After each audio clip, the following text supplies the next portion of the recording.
कृष्णाय वासुदेवाय हरये परमात्मने प्रणतक्लेशनाशाय गोविन्दाय नमो नमः। रामाय रामभद्राय रामचन्द्राय वेधसे रघुनाथाय नाथाय सीताय पतये नमः। यत्र यत्र रघुनाथकीर्तनं तत्र तत्र कृतमस्तकाञ्जलिं बाष्पवारि परिपूर्णलोचनं മാരുതിം നമത രാക്ഷസാന്തകം. അപ്പം നമ്മൾ ദശരഥനും എല്ലാവരും, അതായത് അയോധ്യയിൽ നിന്ന് എല്ലാവരും മിഥിലയിൽ എത്തിച്ചേർന്നു. ജനകന് വളരെ സന്തോഷമായി എന്നാണ് നമ്മൾ പറഞ്ഞു നിർത്തിയത് അല്ലേ. പിന്നെ 39. അപ്പം നമുക്ക് 40 വായിക്കാം. പ്രത്യുജ്ജഗാമ ജനക ശതാനന്ദപുരോധസാ യഥോക്തപൂജയാ പൂജ്യം പൂജയാമാസ സത്കൃതം. ജനകഃ ശതാനന്ദപുരോധസാ പ്രത്യുജ്ജഗാമ. ജനകൻ ശതാനന്ദൻ എന്ന് പേരായിട്ടുള്ള ഒരു ഗുരു, ജനകൻ്റെ രാജധാനിയിലത്തെ ഗുരുവിൻ്റെ പേര് ശതാനന്ദനാണ്. ശതാനന്ദൻ എന്ന പേരായിട്ടുള്ള ഗുരുവിനോട് കൂടി ദശരഥനെ സ്വാഗതം ചെയ്തു. സത്കൃതം പൂജ്യം, വേണ്ട പോലെ സൽക്കരിക്കപ്പെട്ട് യഥോക്ത പൂജയാമാസ, വിധിപ്രകാരമുള്ള പോലെ വേണ്ട പോലെ അതിഥി സൽക്കാരം നിർവഹിച്ച് അതിഥി പൂജ്യം നിർവഹിച്ചു. ആര്? ജനക മഹാരാജാവ് ശതാനന്ദൻ എന്നുള്ള ആചാര്യനോട് കൂടി പോയിട്ട് അങ്ങനെയാണ് ദശരഥ മഹാരാജാവിനെ സ്വീകരിച്ചത്. എന്നിട്ടോ രാമസ്തു ലക്ഷ്മണേനാശു വവന്ദേ ചരണൗ പിതു തതോ ഹൃഷ്ടോ ദശരഥോ രാമം വചനമബ്രവീത്. രാമഃ തു ലക്ഷ്മണേന, രാമനാകട്ടെ ആര്? ലക്ഷ്മണനോട് കൂടി പിതുഹു ചരണൗ വവന്ദേ, അച്ഛൻ്റെ കാൽക്കൽ നമസ്കരിച്ചു, അല്ലെങ്കിൽ കാൽ തൊട്ട് വന്ദിച്ചു. ഹൃഷ്ട ദശരഥ, വളരെ സന്തോഷത്തോടു കൂടിയിട്ടുള്ള ദശരഥൻ തഥാ രാമം വചനം അബ്രവീത്, രാമനോട് ഇപ്രകാരം പറഞ്ഞു. അതായത് ശ്രീരാമനും ലക്ഷ്മണനും ഇപ്പോൾ കുറച്ച് ദിവസമായില്ലോ കണ്ടിട്ട്, വിശ്വാമിത്രൻ്റെ അടുത്തേക്ക് വന്നതാണല്ലോ. അപ്പോൾ അച്ഛനെ കണ്ടപ്പോൾ വേഗം അച്ഛനെ കാൽ തൊട്ട് വന്ദിച്ചു അല്ലെങ്കിൽ നമസ്കരിച്ചു. എന്നിട്ട് അപ്പോൾ ശ്രീരാമനോട് ദശരഥൻ ഇപ്രകാരം പറഞ്ഞു. രാമസ്തു ലക്ഷ്മണേനാശു വവന്ദേ ചരണൗ പിതൃ തതോ ഹൃഷ്ടോ ദശരഥോ രാമം വചനമബ്രവീത്. എന്താ പറയണേ? ദിഷ്ട്യാ പശ്യാമി തേ രാമാ മുഖം ഭുല്ലാംബുജോപമം മുനേരനുഗ്രഹാൽ സർവം സമ്പന്നം മമ ശോഭനം. രാമ ഭുല്ലാംബുജോപമം തേ മുഖം. രാമ, ഒരു വികസിക്കുന്ന താമര പോലുള്ള നിൻ്റെ മുഖത്തിനെ ദിഷ്ട്യ പശ്യാമി, കണ്ടിട്ട് ഞാൻ കാണുന്നത് അത്ര സന്തോഷം കൊണ്ട് വികസിച്ച താമര, ഒരു വിടരുന്ന താമരപ്പൂവുള്ള നിൻ്റെ മുഖം ഞാൻ കാണുന്നു. മുനേഹ അനുഗ്രഹാത്, മുനിയുടെ അനുഗ്രഹം കാരണം സർവം മമ ശോഭനം സമ്പന്നം, എല്ലാം എനിക്ക് നല്ലത്. മുനി പറഞ്ഞ പോലെ തന്നെ വിശ്വാമിത്ര മുനിയുടെ അനുഗ്രഹം കൊണ്ട് എല്ലാ മംഗളങ്ങളും എനിക്കുണ്ടായി. കാരണം എനിക്കിപ്പോൾ ശ്രീരാമൻ്റെ നിൻ്റെ ആ വിരിഞ്ഞ് വരുന്ന ആ ബ്ലൂമിങ് ലോട്ടസ് എന്ന് പറയില്ലേ, ആ വിരിഞ്ഞ് വരുന്ന താമര പോലുള്ള മുഖം എനിക്കിപ്പോൾ കാണാൻ സാധിച്ചു. വിശ്വാമിത്രമുനിയുടെ അനുഗ്രഹം തന്നെയാണ്. ദിഷ്ട്യാ പശ്യാമി തേ രാമ മുഖം ഭുല്ലാംബുജോപമം മുനേരനുഗ്രഹാൽ സർവം സമ്പന്നം മമ ശോഭനം, എല്ലാ മംഗളങ്ങളും എനിക്കുണ്ടായിന്ന്. ഇത്യുക്ത്വാഘ്രായ മൂർധാനമാലിംഗ്യ ച പുനഃ ഹർഷേണ മഹതാവിഷ്ടോ ബ്രഹ്മാനന്ദം ഗതോ യഥാ. ഇതി ഉക്ത്വ, ഇപ്രകാരം പറഞ്ഞിട്ട് മൂർധാനം ആഘ്രായ, അതായത് തലയിൽ വാസനിച്ചിട്ട് പുനഃ ആലിംഗ്യ, പിന്നെയും ആലിംഗനം ചെയ്ത് ബ്രഹ്മാനന്ദം ഗതഃ യഥ, ശരിക്കും ബ്രഹ്മാനന്ദം രസം അനുഭവിച്ചു. കാരണം ഭഗവാൻ ബ്രഹ്മസ്വരൂപിനെയാണല്ലോ ശ്രീരാമനെ. അപ്പോൾ ആലിംഗനം ചെയ്യുകയൊക്കെ ചെയ്യുമ്പോൾ ശരിക്കും ബ്രഹ്മാനന്ദ സുഖം അനുഭവിക്കും. പിന്നെയോ മഹതാഹർഷേണ ആവിഷ്ട, മഹത്തായ ശരിക്കും അങ്ങേയറ്റം സന്തോഷവാനായി ബ്രഹ്മാനന്ദ സുഖം അനുഭവിച്ചു എന്ന്. അതായത് ശ്രീരാമനെ തലയിൽ മൂർധാവിൽ ചുംബിക്കുക എന്ന് പറയാം, അല്ലെങ്കിൽ മൂർധാവിൽ വാസനിച്ചിട്ട് പിന്നെയും പിന്നെയും ആലിംഗനം ചെയ്തപ്പോൾ സന്തോഷാവേശം കൊണ്ട് ദശരഥ മഹാരാജാവ് ബ്രഹ്മാനന്ദം അനുഭൂതി തന്നെ ദശരഥ മഹാരാജാവിനുണ്ടായി, അല്ലെങ്കിൽ ബ്രഹ്മാനന്ദ സുഖം അദ്ദേഹം അനുഭവിച്ചു. ഇത്യുക്താഘ്രായ മൂർധാനമാലിംഗ്യ ച പുനഃ പുനഃ ഹർഷേണ മഹതാവിഷ്ടോ ബ്രഹ്മാനന്ദം ഗതോ യഥാ തതോ ജനകരാജേന മന്ദിരേ സന്നിവേശിത ശോഭനേ സർവഭോഗാഢ്യേ സദാര സസുത സുഖീ. തഥാ ജനകരാജേന, അതിനുശേഷം ജനകരാജാവിനാൽ സർവഭോഗാഢ്യേ, അതായത് എല്ലാ ഭോഗങ്ങളും നിറഞ്ഞ ഒരു രാജധാനിയാണ് ജനകൻ്റെ. അതാണ് സർവഭോഗങ്ങളും നിറഞ്ഞതും ശോഭനേ മന്ദിരെ, വളരെ മനോഹരമായിട്ടുള്ള ഒരു ഗൃഹത്തിൽ സദാര സസുത സുഖീ നിവേശിത, ഭാര്യമാരോടും ഈ 4 പുത്രന്മാരോടും കൂടി സുഖമായിട്ട് അവിടെ വസിച്ചു. അപ്പോൾ ഒരു ഗസ്റ്റ് ഹൗസ് പോലെ ഉണ്ടാവും നമുക്ക് ഇമാജിൻ ചെയ്യാം. മിഥിലയിൽ വലിയ വലിയ പിന്നെ അതിഥികളൊക്കെ വരുമ്പോൾ താമസിക്കാനുള്ള അതിഥി മന്ദിരങ്ങൾ ഉണ്ടാവുമല്ലോ, അതുപോലത്തെ ഒരു അതികേമായിട്ടുള്ള നല്ല ഭംഗിയുള്ള ഒരു അതിഥി മന്ദിരത്തിൽ എല്ലാ സൗകര്യങ്ങളും എല്ലാ സുഖങ്ങളും നിറഞ്ഞ ഒരു അതിഥി മന്ദിരത്തിൽ ദശരഥനും കുട്ടികളും പിന്നെ കൗസല്യയും കൈകയും സുമിത്രയും ഭാര്യമാരും എല്ലാവരും കൂടി താമസിച്ചു. ഇനി 45, 46, 47, 48 ഒന്നിച്ച് വായിക്കാട്ടോ. 44 കഴിഞ്ഞാൽ തതോ ജനകരാജേന മന്ദിരേ സന്നിവേശിത ശോഭനേ സർവഭോഗാഢ്യേ സദാര സസുത സുഖി, സുഖമായിട്ട് വസിച്ചു. ഇനി 45 തഥാ ശുഭദിനേ ലഗ്നേ സുമുഹൂർത്തേ രഘൂത്തമം ആനയാമാസ ധർമ്മജ്ഞോ രാമം സഭ്രാതൃകം തഥാ രത്നസ്തംഭസുവിസ്താരേ സുവിതാനേ സുതോരണേ മണ്ഡപേ സർവശോഭാഢ്യേ മുക്താപുഷ്പഫലാന്വിതേ വേദവിദ്ഭി സുസംബാധേ ബ്രാഹ്മണൈഃ സ്വർണഭൂഷിതൈഃ സുവാസിനീഭിः പരിതോ നിഷ്കകണ്ഠീഭിരാവൃതേ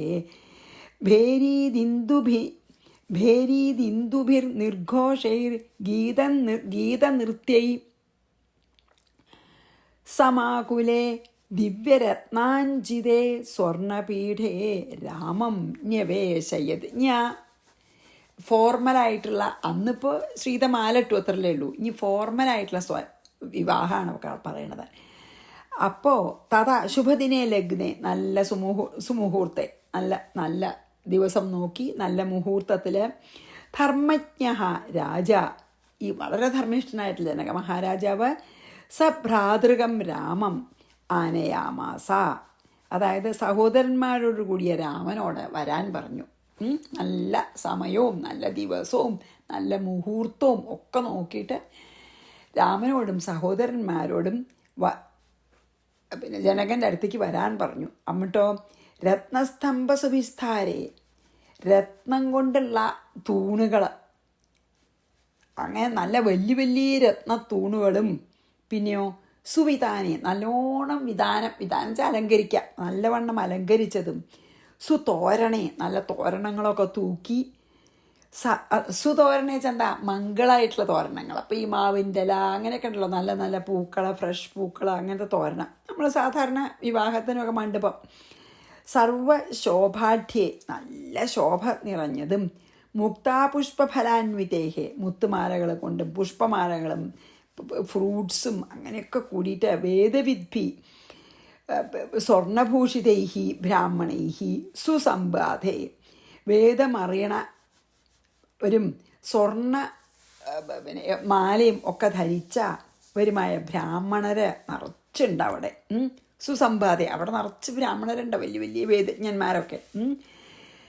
പിന്നെയോ സുവാസിനീഭി നിഷ്കണ്ഠീഭി പരിത ആവൃതേ, അതായത് സുവാസിനിഭിച്ച നല്ല വസ്ത്രങ്ങൾ ധരിച്ചവരും, പിന്നെയോ കഴുത്തിൽ നിഷ്കണ്ഠീഭിഹി പരിതഃ ആവൃതേ, അതായത് നല്ല അസലായിട്ടുള്ള നല്ല പട്ട് വസ്ത്രങ്ങളൊക്കെ ധരിച്ച, കഴുത്തിൽ ആഭരണങ്ങളുള്ള ധാരാളം അണിഞ്ഞ സ്ത്രീകളെ 4 ഭാഗത്തും ആവൃതെ ചുറ്റപ്പെട്ടുകൊണ്ടും, ഭേരീദുന്ദുഭി നിർഘോഷൈഹി പല പല ചെണ്ട, ദളം അല്ലെങ്കിൽ നാദസ്വരം അങ്ങനത്തെ എല്ലാ വാദ്യങ്ങളുടെ ശബ്ദങ്ങളാലും, ഗീതനൃത്യൈഹി പാട്ടും നൃത്തവും, സമാകുലേ അവിടെ ആകപ്പാടെ അതൊക്കെ നിറഞ്ഞു നിൽക്കണം മണ്ഡപത്തിൽ.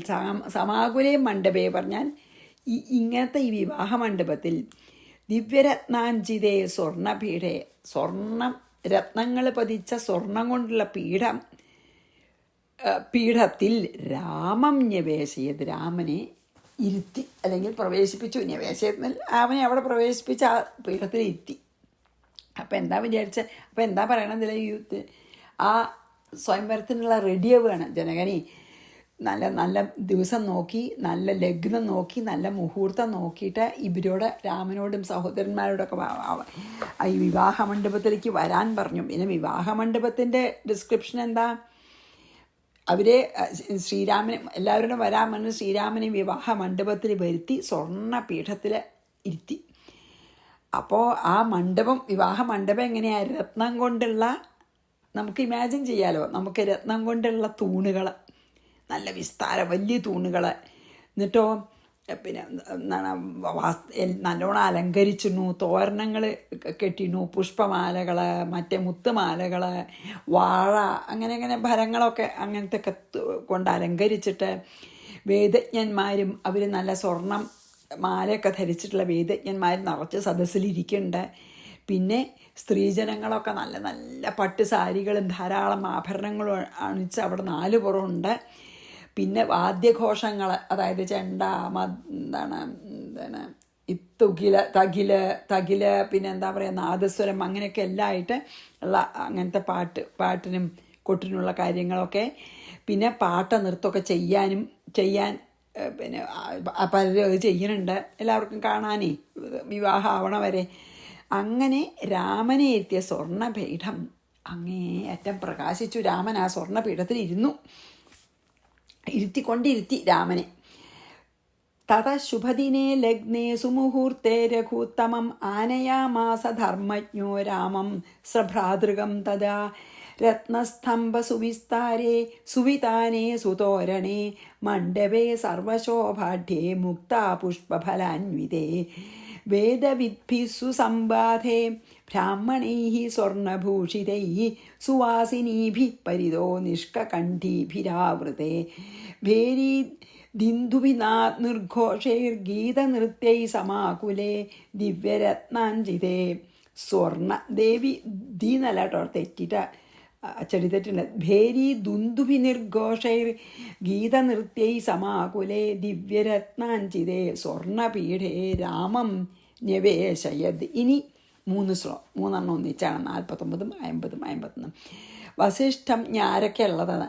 വസിഷ്ഠം കൗശികം ചൈവ ശതാനന്ദ പുരോഹിത യഥാക്രമം പൂജയിത്വാ രാമസ്യോഭയപാർശ്വയോഃ സ്ഥാപയിത്വാ സ തത്ര അഗ്നിം ജ്വാലയിത്വാ യഥാവിധി സീതാമാനീയ ശോഭാഢ്യം നാനാരത്നവിഭൂഷിതം സഭാര്യോ ജനകപ്രായാദ്രാമം രാജീവലോചനം പാദൗ പ്രക്ഷാള്യ വിധിവത്തദഭോ മൂർധന്യധാരയത്. എന്താ അറിയോ, ആരൊക്കെയാ പുരോഹിതന്മാരാച്ചാൽ, അതായത് ജനകൻ്റെ പുരോഹിതൻ ശതാനന്ദനാണെന്ന് പറഞ്ഞുവല്ലോ ആചാര്യൻ. അപ്പോൾ പുരോഹിത ശതാനന്ദ, ഈ ശതാനന്ദൻ എന്ന ഗുരു വസിഷ്ഠം കൗശികം ച ഏവ, വസിഷ്ഠനെയും വിശ്വാമിത്രനെയും യഥാക്രമം പൂജയിത്വ വേണ്ട പോലെ പൂജിച്ച്, അതാണല്ലോ അതിഥിയാണല്ലോ, വസിഷ്ഠനും വിശ്വാമിത്രനൊക്കെ അതിഥികളാണല്ലോ. ശതാനന്ദൻ മിഥിലയിലത്തെ ഗുരുവാണ്.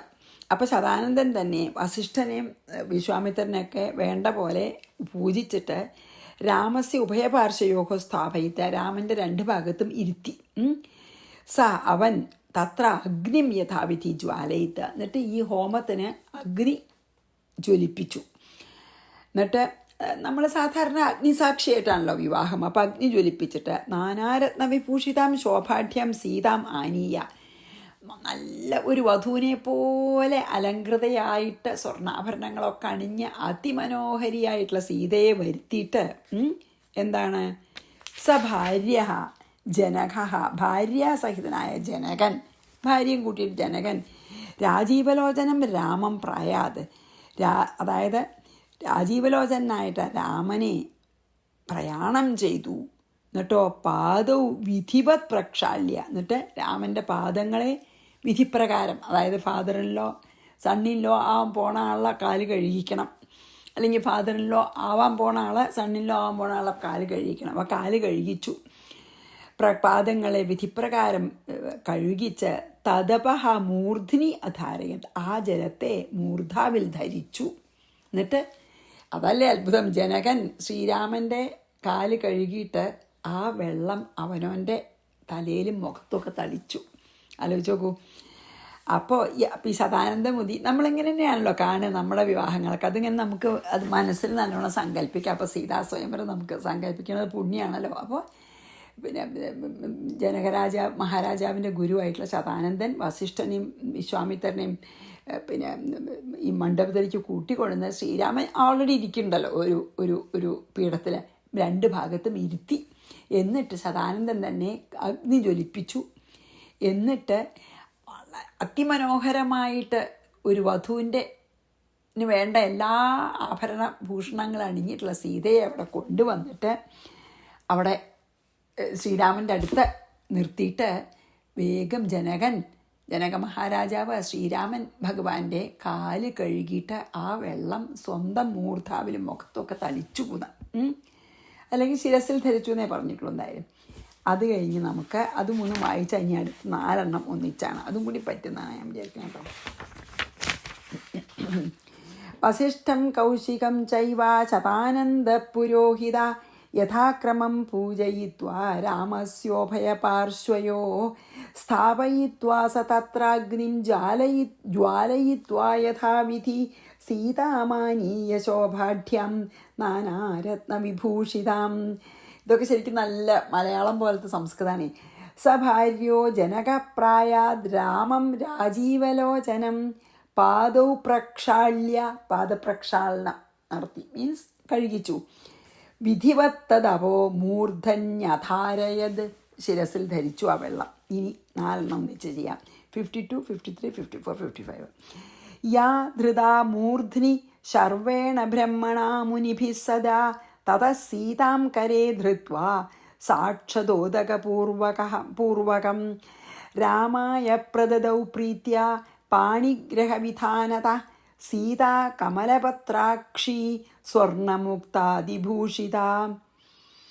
ദീയതേ മേ സുതാ തുഭ്യം പ്രീതോ ഭവ രഘൂത്തമ ഇതി പ്രീതേന മനസാ സീതാം രാമകരേർപ്പയൻ മുമോദജനകോ ലക്ഷ്മീം ക്ഷീരാബ്ധിരിവ വിഷ്ണവേ ഊർമിളാം ചൗരസിം കന്യാം ലക്ഷ്മണായ ദദൗ മുദാ.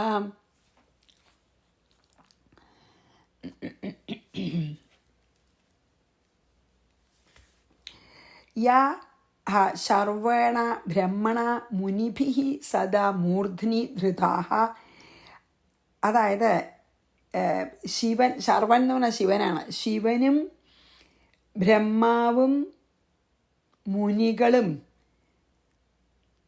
മൂർധാവിൽ എപ്പോഴും ധരിക്കപ്പെട്ടു. അതായത് ശിവനും ബ്രഹ്മാവും വലിയ വലിയ മഹർഷിമാരും ഒക്കെ ഭഗവാന്റെ പാദം കഴുകിയ വെള്ളമാണ് എപ്പോഴും ധരിക്കുന്നത്. തഥ സാക്ഷതോദകപൂർവകം, അതും അക്ഷതത്തോടു കൂടിയ ജലത്തോടു കൂടും വണ്ണം. സോറി, ഒരു പോസ് വന്നു കേട്ടോ, ഞാനത് പിന്നെ എന്താണ് അങ്ങനെ വേണ്ടി വന്നു. അപ്പോൾ നമുക്ക് കണ്ടിന്യൂ ചെയ്യാൻ. എന്തായാലും ഞാൻ അവിടെ ഒരു ചെറിയ പോസ് വന്നതിൽ സോറി. അപ്പോൾ പിന്നെ എന്താ പറഞ്ഞാൽ വെച്ചാൽ ശിവന്മാരും വലിയ വലിയ മഹർഷിമാർ പോലും ഈ ഭഗവാന്റെ പാദം കഴുകിയ വെള്ളം മൂർധാവിൽ ധരിക്കണവരാണ്. തതഹ സാക്ഷാദോദകപൂർവകം, എന്നിട്ട് അക്ഷരത്തോടു കൂടിയിട്ട് ജലത്തോടും കൂടും വണ്ണം സീതാം കരേ ധൃത്വ, സീതയെ സീതയുടെ കരം പിടിച്ചിട്ടേ പാണിഗ്രഹ വിധാനത, അതായത് പാണിഗ്രഹണ വിധിയെ അനുസരിച്ച്, പാണിഗ്രഹണം വെച്ചാൽ എന്താ, കൈ പിടിക്കുക, പ്രീത്യ രാമായ പ്രദതൗ, വളരെ സന്തോഷത്തോടു കൂടെ രാമനായിക്കൊണ്ട് പ്രദാനം ചെയ്തു. അതായത് അച്ഛൻ ജനക മഹാരാജാവ് സീതയുടെ കയ്യ് പിടിച്ച് രാമൻ്റെ കയ്യിൽ വെച്ച് കൊടുത്തു എന്നാണ് ഇപ്പോൾ പറയണത്. അതായത് പാണിഗ്രഹണം ചെയ്യാനായിട്ട് രാമൻ സീതയുടെ കൈ പിടിക്കണം, അതാണ് പാണിഗ്രഹണം.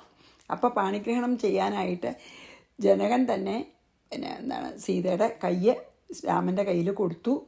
സ്വർണ്ണമുക്താതിഭൂഷിത കമലപത്രാക്ഷി മേ സുതാ സീത, എന്നിട്ട് പറഞ്ഞു, സ്വർണം കൊണ്ട് അലങ്കരിക്കപ്പെട്ട, സ്വർണ്ണാഭരണങ്ങളാൽ അലങ്കൃതയായവളും താമരയുടെ ഇല പോലുള്ള കണ്ണുകളോട് കൂടിയതും ആയ എൻ്റെ പുത്രിയായിട്ടുള്ള സീതയെ തുഭ്യം ദീയതേ, അങ്ങക്കായിക്കൊണ്ട് ഞാൻ നൽകുന്നു.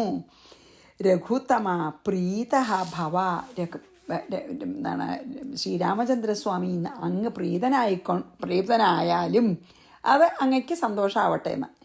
ഇതി പ്രീതേന മനസ്സ, ഇങ്ങനെ വളരെ സന്തോഷിച്ച മനസ്സോടുകൂടി സീതാം രാമകരെ അർപ്പയൻ ജനക, സീതയെ രാമൻ്റെ കരത്തിൽ അർപ്പിച്ചതിന് ശേഷം ജനകൻ, അതായത് സീതയെ രാമൻ്റെ കരത്തിൽ കൊടുത്തതിന് ശേഷം ജനകൻ ലക്ഷ്മീം വിഷ്ണവേ അർപ്പയൻ ക്ഷീരാബ്ധിഹി ഇവ മുമോദ, അതായത് ലക്ഷ്മിയെ വിഷ്ണുവിന് സമർപ്പണം ചെയ്താലത്തെ സന്തോഷം ചെയ്യുന്ന ക്ഷീരസമുദ്രം എന്ന പോലെ മോദിച്ചു വന്നാലോ. അതായത് സമുദ്രത്തിൻ്റെ മകളാണല്ലോ ലക്ഷ്മി. അതായത് നമ്മൾ ഈ പാലാഴി മഥനത്തിൻ്റെ സമയത്ത് കാണുമല്ലോ, ലക്ഷ്മി ദേവി വരുമല്ലോ, പിന്നെ സമുദ്രത്തിന് അമൃത കടഞ്ഞപ്പോഴേ. അപ്പോൾ ശരിക്കും പറയാച്ചാൽ ലക്ഷ്മി സമുദ്രത്തിൻ്റെ മകളായിട്ടാണ് നമ്മൾ കരുതുക. അപ്പോൾ ഈ ക്ഷീരസമുദ്രം പാലാഴി ലക്ഷ്മി ദേവി ഭഗവാന് കൊടുത്തപ്പോൾ എത്ര സന്തോഷം ഉണ്ടായി, അതുപോലെ ജനകന് സീതയെ ശ്രീരാമന് നൽകിയപ്പോൾ സന്തോഷം ഉണ്ടായി. എത്ര നല്ലൊരു അതിൻ്റെ അർത്ഥം അത്ര സന്തോഷമായി ജനകന് ശ്രീരാമനെ ഏൽപ്പിച്ചപ്പോഴേ. അതായത് പാലാഴി അടഞ്ഞിട്ട് ലക്ഷ്മി ഭഗവതി ഉണ്ടായപ്പോൾ ലക്ഷ്മി ഭഗവതിയെ പാലാഴി ഭഗവാന് സമർപ്പിച്ചപ്പോൾ എത്ര സന്തോഷം ഉണ്ടായി, അതുപോലെ അങ്ങനെ ജനകൻ ചെയ്തു എന്ന്. ഔരസിം ഊർമിളാം കന്യാം, എന്നിട്ടോ സ്വന്തം മകളായിട്ടുള്ള ഊർമിളയെ ലക്ഷ്മണായ മുദാദൗ, ലക്ഷ്മണനും സന്തോഷത്തോടു കൂടി നൽകി. അപ്പോൾ ഈ ഒരു ശ്ലോകങ്ങളിൽ എന്ത് പറഞ്ഞു നിർത്താൻ നമുക്ക്, ഈ ഒരു ശ്ലോകങ്ങളിൽ എന്താ പറഞ്ഞു വെച്ചാൽ, ശിവൻ, ബ്രഹ്മാവ്, മുനിമാര് ഇവരൊക്കെ മഹാവിഷ്ണുവിൻ്റെ പാദത്തിൽ നിന്ന് ഉത്ഭവിച്ച, അല്ലെങ്കിൽ ആ ഗംഗയാണല്ലോ ആകാശഗംഗ, എപ്പോഴും ജലത്തെ സർവദാ ശിരസിൽ ധരിക്കുന്നവരാണ് അവര്. ആ ജലത്തെയാണ് ഇപ്പോൾ ജനമഹാരാജാവും ധരിച്ചതെന്നർത്ഥം. പണ്ട് ബ്രഹ്മാവ് ഭഗവാന്റെ കാല് കഴുകിയ വെള്ളമാണ് ആകാശഗംഗയായിട്ട് വന്നത്. അതന്നെയാണ് ഭഗീരഥൻ്റെ അഭ്യർത്ഥന അനുസരിച്ച് ശിവൻ തലയിൽ ആ ആകാശഗംഗ തലയിലേക്ക് വീഴാൻ സമ്മതിച്ചിട്ടാണല്ലോ ഭാഗീരഥി ഈ ഭൂമിയിലത്തെ ഗംഗ ഉണ്ടായത്. അപ്പോൾ ബ്രഹ്മാവും ശിവനും പിന്നെ ഈ ഭൂമിയിലുള്ള വലിയ വലിയ യോഗീശ്വരന്മാരൊക്കെ ഭഗവാന്റെ പാദം കഴുകിയ വെള്ളം തന്നെയാണ് ധരിക്കണത്. ആ വെള്ളം തന്നെ ജനക മഹാരാജാവും ധരിച്ചു. പിന്നെ എള്ള ജലം എന്നിവയോടുകൂടി സീതയെ കയ്യിൽ പിടിച്ച് പാണിഗ്രഹണ വിധി പ്രകാരം രാമന് നൽകി. അങ്ങനെയാണ് അല്ലേ. എന്നിട്ട് പറഞ്ഞു, ഹേ രാമചന്ദ്ര, ഈ സ്വർണ്ണരത്നാഭരണങ്ങളൊക്കെ ധരിച്ച് ശോഭയോടുകൂടി നിൽക്കുന്ന നല്ല താമര ഇതള് പോലത്തെ കണ്ണുകളോടുകൂടി എൻ്റെ പുത്രി സീതയെ ഞാൻ അങ്ങയ്ക്ക് നൽകണു, അങ്ങ് സന്തോഷിക്കണം എന്ന് പറഞ്ഞും കൊണ്ട് വളരെ സന്തോഷത്തോടു കൂടി സീതയെ ശ്രീരാമൻ്റെ കയ്യിൽ ഏൽപ്പിച്ചു, അല്ലെങ്കിൽ അർപ്പിച്ചു. അതായത് അതിനൊരു ഉപമയാണ് മഹാലക്ഷ്മി മഹാവിഷ്ണുവിനായിട്ട് എങ്ങനെയാണ് ആ പാലാഴി സമർപ്പിച്ച് സന്തോഷിച്ചത്, അതുപോലെ അതായത് പാലാഴിയുടെ മകളായിട്ടുള്ള മഹാലക്ഷ്മി മഹാവിഷ്ണുവിന് അർപ്പിച്ചിട്ട് എങ്ങനെയാണ് ആ പാലാഴി സന്തോഷിച്ചത്, അതുപോലെ തന്നെ മഹാരാജാവ് ശ്രീരാമനെ സ്വന്തം മകളായിട്ടുള്ള സീതയെ ശ്രീരാമനെ അർപ്പിച്ച് സന്തോഷം പൂണ്ടു. എന്നിട്ട് പിന്നെ അത് കഴിഞ്ഞ് വേറൊരു പുത്രിയായിട്ടുള്ള ഊർമിളയെ ആർക്ക് കൊടുത്തു, ലക്ഷ്മണനും നൽകി എന്ന് പറഞ്ഞ് നമുക്കിവിടെ നിർത്താട്ടോ. അപ്പോൾ ശരിക്കും ആ സീതാ സ്വയംവരം കഴിഞ്ഞു, അല്ലെങ്കിൽ അത് കഴിഞ്ഞു, വിവാഹം കഴിഞ്ഞു. അപ്പം ഞാൻ 52, 53, 54, 55 വായിച്ച് നമുക്ക് ഇന്നിവിടെ നിർത്താം.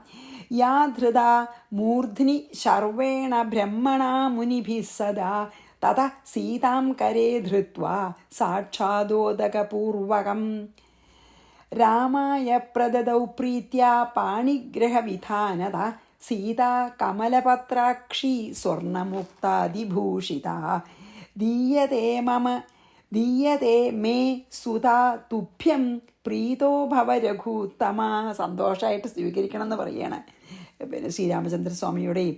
ഇതി പ്രീതേന മനസാ സീതാം രാമകരേർപ്പയൻ അർപ്പിച്ചു. മുമോദജനകോ ലക്ഷ്മീം ക്ഷീരാബ്ധിരിവ വിഷ്ണവേ ഊർമിളാം ചൗരസിം കന്യാം ലക്ഷ്മണായ ദദൗ മുദാ. ശ്രീകൃഷ്ണാർപ്പണമസ്തു. സർവത്ര ഗോവിന്ദനാമ സങ്കീർത്തനം. ഗോവിന്ദ ഗോവിന്ദ.